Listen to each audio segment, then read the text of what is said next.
Welcome to the Loved Called Gifted podcast. This is your place to come for musings about spirituality, identity and purpose. I'm your host, Catherine Cowell.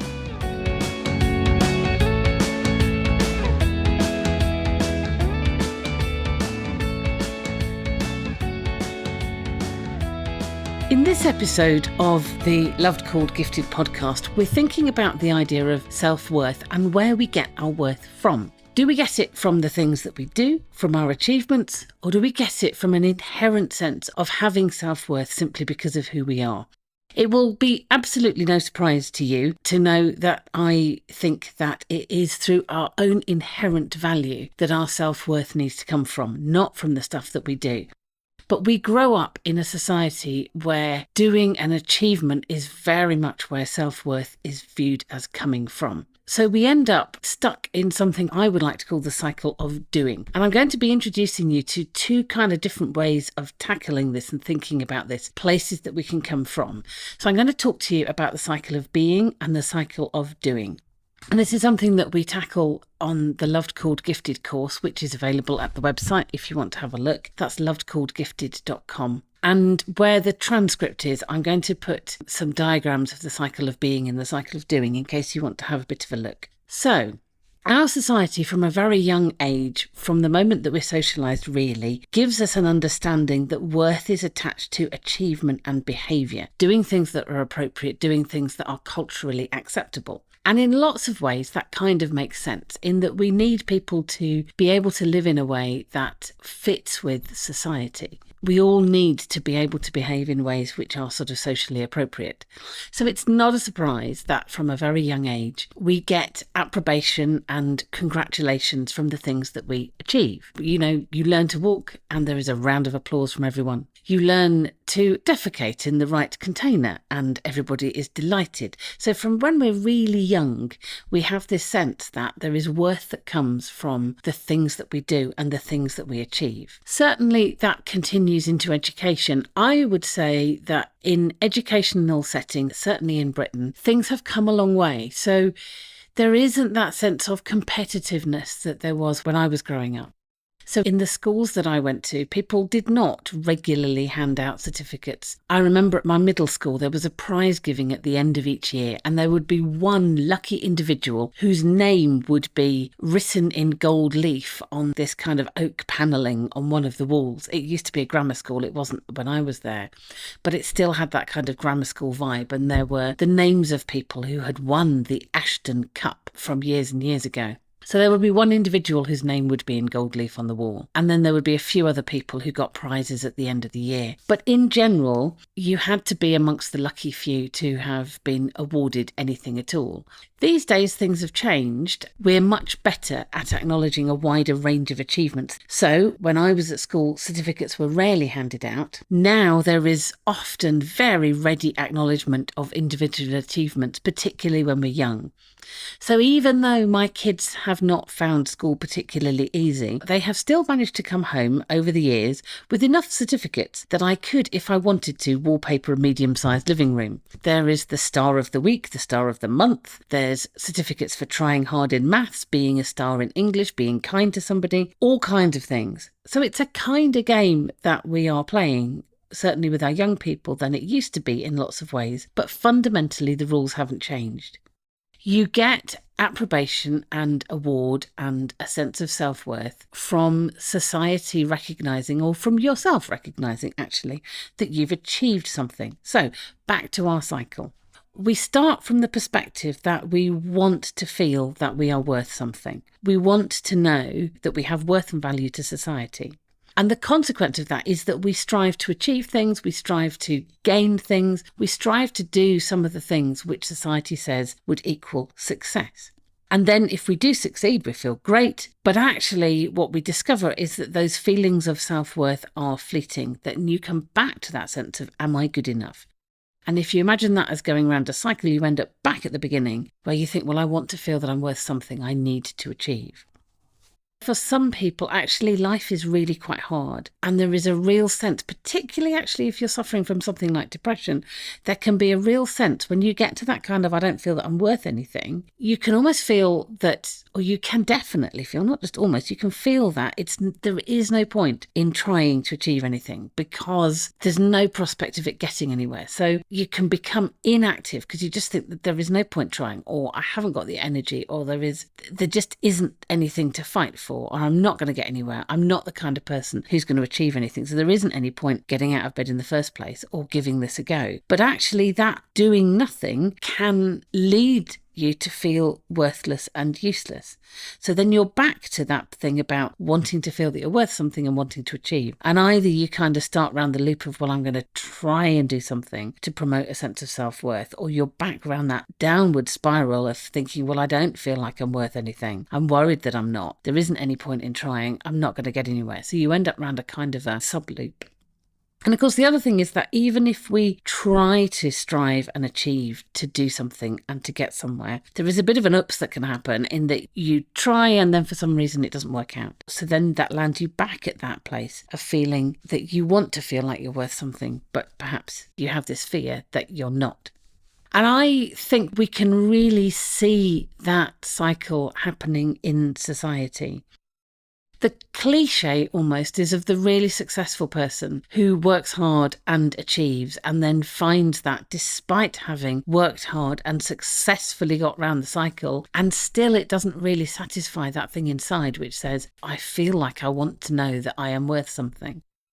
And there are famous examples, aren't there, of people who really tragically have got to the top of their field and have then decided, actually, this hasn't done what I thought it would do for me. Still, there is a sense of despair. Still, there's a sense of that kind of nihilistic nothing is worth striving for because it doesn't meet that inner need to have a sense of self-worth. So there are people like Marilyn Monroe who got to the top, Kurt Cobain, and they end up ending their own lives because there is such despair at having worked really hard and got to the top and still felt empty and lacking in worth.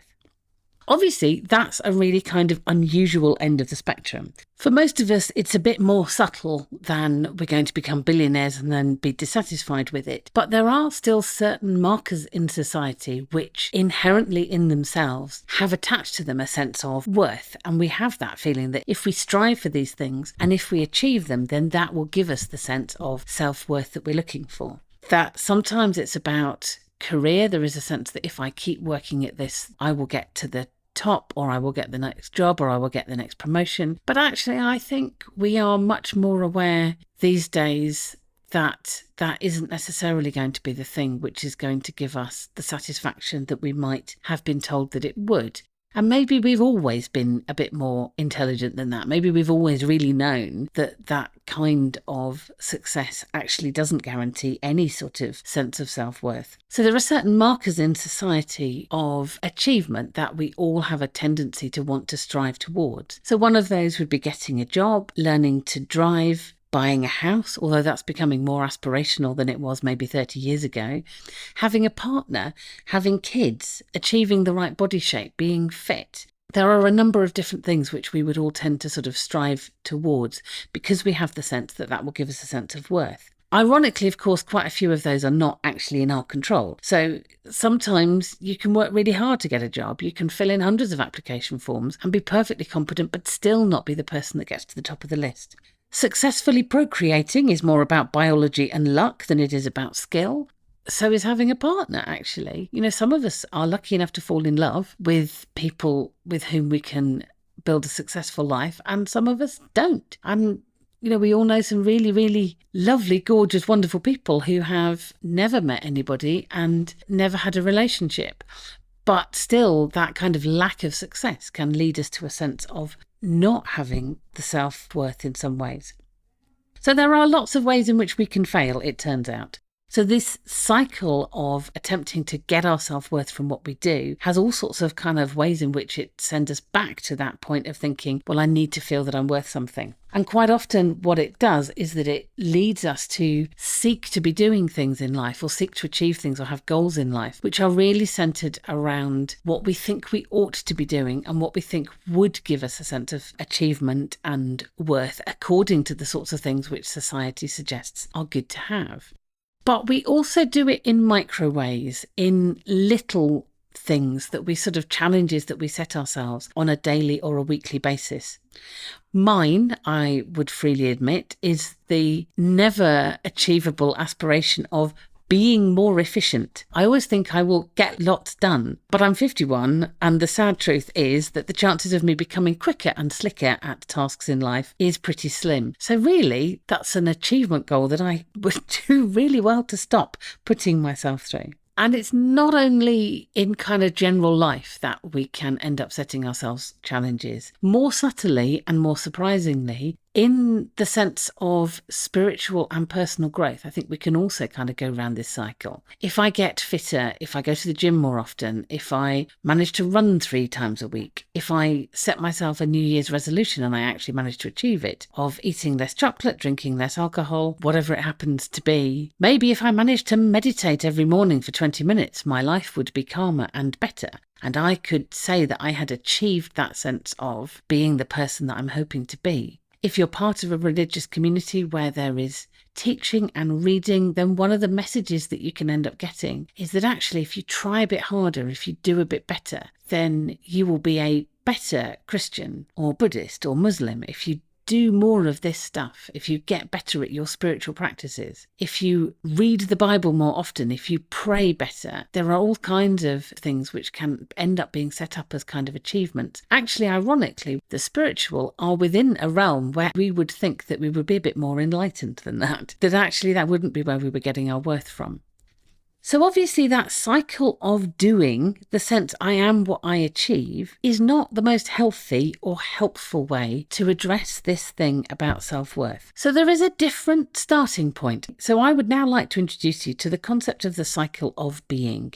The idea that I do things, if I do them, because I can, because they're an expression of who I am. And in order to engage in the cycle of being, and you can imagine this cycle going round the opposite way to the one you imagined, the cycle of doing, if you like, we start from the point of saying, well, I know that I am valuable, I am precious, I am loved by God. I have an inherent value that is a given. It's not something which I'm going to achieve through what I do. It's something which I have because I am who I am. And if you're a person of faith, if you have a belief in God and a God who loves you, then actually that sense of self-worth, of being valuable just because you are, can come from that idea that at the center of the universe, there is one who loves us. That everything comes essentially from the fact that it was created by a divine being who loves us and a divine being who loves what she created. So if you can start from that perspective, then actually you don't have to do anything. Simply being who you are is enough. And from that sense of satisfaction about who you are, you can get energy and joy. And then the great thing about that is that you can do things not because you feel you have to, not because there's a sense of drivenness, but because they are an expression of who you are. Now, inevitably, I would say that when you work hard, you get tired. And then if you can feed your soul, if you can rest in God's loving presence, if you can engage in the practices and the thinking that reminds you that you have worth simply because you are, then there is a restoration that comes from that. And you can rest again in that sense of being valuable and precious and loved. And worth something just because you are who you are. You are unique in the history of the cosmos. And that's a wonderful thing. That is something which has value. Obviously, none of us kind of manages to keep round this circle all of the time. Sometimes we do go back to worrying that we're not good enough and thinking, well, I'm not all right after all. But actually, there is an answer to that, because you can go back to that sense of feeding who you are, of resting in God's loving presence. And if you're thinking about how you might do that, then actually going back to the episode about spiritual connectors and blockers can be really helpful in terms of helping you to find ways of resting in that sense of worth for who you are. And you might be thinking, well, do you have to be a person of faith to have an inherent sense of being valuable because you are? And I would say no. I think that as human beings, we all have actually deep within us this sense that we have value simply through being. Recently, I was at the Greenbelt Festival and listened to Richard Dawkins. And one of the points that he made was that life, the universe, people are pretty amazing. And what he was saying was actually you don't need to believe in God to think that the world around us is pretty stunning and amazing. And actually, I would say, and that human beings are pretty stunning and amazing. If we can access it, we do carry within us that sense that all people have worth and are valuable. You may remember back in the 1980s, I think it was in the early 80s, there was the incident where a young girl, she was about 18 months old, ended up falling into a well. And I think it was in Texas. Her name was Jessica Morales. And there had been kind of an accident and she'd ended up falling down this well. And through accidents of geology, she'd survived the fall, but she was stuck. And it took a huge team of people and thousands of dollars to extract her from this well. Because of how it was, they kind of had to dig down and dig a tunnel and get to her. There was a fireman who was given the job of talking to her and reassuring her and being a bit of a presence while she was stuck in the hole. And they sent her down food and nutrients and they got her out and she grew up to live a perfectly normal life. What's really interesting is that the whole world was on tenterhooks waiting to find out what happened to Jessica. Well, she was 18 months old. We all wanted her to get out of the well. It was wonderful when they managed to rescue her. Absolutely fantastic. But going back to this idea of where do we get our worth from, she was 18 months old. She had done, from a classical sense, nothing to contribute to society. She had just about managed the achievement of walking. She probably hadn't even got to the point where she was continent yet. There were lots of things that she couldn't do. She was little. So her worth, her value, we all had a sense that this was somebody precious who it was worth spending time and money and effort to rescue. When the Chilean miners got stuck, we were waiting and wanting them to come out. And nobody knew anything about who they were or what they'd done or what they'd achieved, apart from the fact that they were miners. But we still wanted them to escape. When we hear individual stories about people, we have that sense, don't we, that everybody is precious. So actually, it is a really human thing to understand that individuals are precious and valuable just because they are who they are.